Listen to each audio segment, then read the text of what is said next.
La frontière entre les deux Corées est un exemple emblématique de la séparation de deux systèmes politiques. Réputée infranchissable et connue comme l'une des frontières les plus militarisées dans le monde, nous allons aujourd'hui essayer de comprendre la construction historique de cette limite, sa forme actuelle et les enjeux qui l'entourent. Bienvenue dans ce premier épisode de Borderline.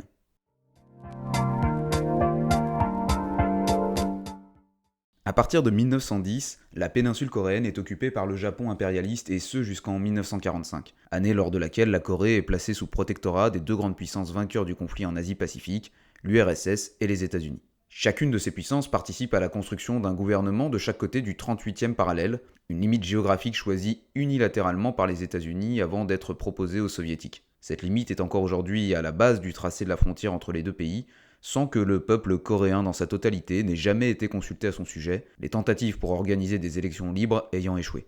En 1948, les deux États de Corée sont créés. D'abord la République de Corée, au sud, régime pro-américain soutenu par les États-Unis, puis la République populaire démocratique de Corée, au nord, régime communiste soutenu par les Soviétiques. Pourtant, chacun de ces gouvernements revendique dès 1948 la souveraineté sur l'ensemble de la péninsule. Ce désaccord est à l'origine de la guerre de Corée, qui éclate en juin 1950. Il s'agit de l'un des premiers conflits de la guerre froide, lors duquel les deux grandes puissances peuvent se confronter en dehors de leur territoire. Après 3 ans de guerre particulièrement meurtrière, le front s'établit de nouveau autour du 38e parallèle, c'est-à-dire à la même limite que celle choisie en 1945. Le 27 juillet 1953 est signé l'armistice de Panmunjom, qui instaure la création d'une zone démilitarisée de part et d'autre de l'ultime ligne de front. Cette zone entoure encore aujourd'hui la frontière entre les deux Corées. DMZ est l'acronyme de Demilitarized Zone, c'est-à-dire zone démilitarisée en français. Il s'agit d'une bande de 250 km de long pour environ 4 km de large, entourant la ligne de démarcation entre les deux pays et assurant le respect de cette limite. Elle suit approximativement le 38e parallèle et agit comme une zone tampon de la frontière coréenne, assurant sa sécurisation car, malgré la signature de la fin de la guerre, aucun traité de paix n'a jamais été signé entre les deux pays. La zone démilitarisée porte assez mal son nom. On estime par exemple qu'elle est parsemée d'environ 1 million de mines et elle est par ailleurs surveillée 24 heures sur 24 par près de 700 000 soldats nord-coréens et 410 000 soldats sud-coréens, ce qui en fait de facto la frontière la plus militarisée au monde. Au sein de la DMZ se trouve la Joint Security Area, connue sous l'acronyme GSA. C'est le seul point de passage entre la Corée du Nord et la Corée du Sud. Il chevauche la frontière à 1 km de l'ancien village de Panmunjom, où a été signé l'armistice de 1953.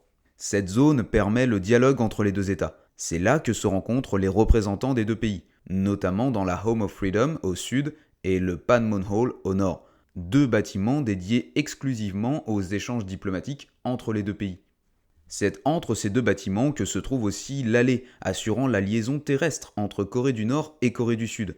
À ce point précis, la ligne de démarcation est tracée au millimètre près et les soldats des deux côtés ne doivent jamais la dépasser. On trouve aussi dans la GSA d'autres points de passage étroitement surveillés par les militaires nord- et sud-coréens, tels que le pont de non-retour, dont le nom évocateur annonce un aller sans possibilité de marche arrière.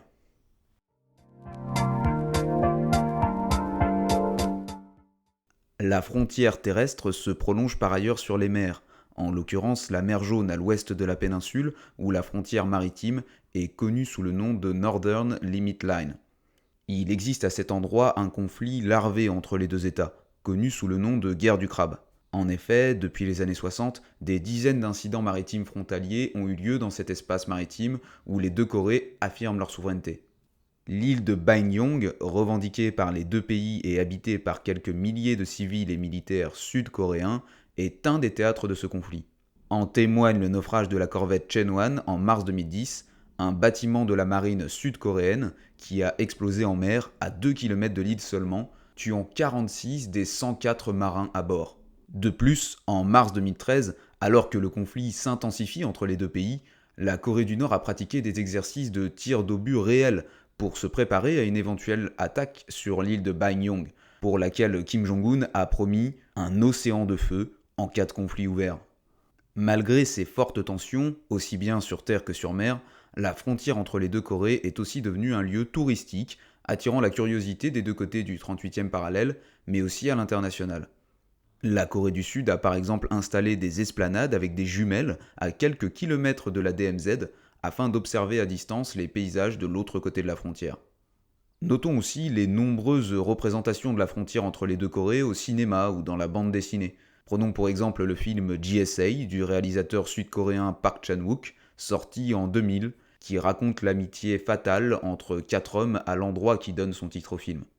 Pour finir sur une note musicale, on peut aussi évoquer l'initiative de la Corée du Sud en 2016 qui a décidé d'installer des haut-parleurs surpuissants proches de la zone démilitarisée pour diffuser en continu des messages sur les droits de l'homme mêlés à de la pop coréenne. Et quelle meilleure manière de terminer cette vidéo que de s'écouter un extrait de l'un des morceaux que l'on pouvait entendre au nord de l'autre côté de la frontière.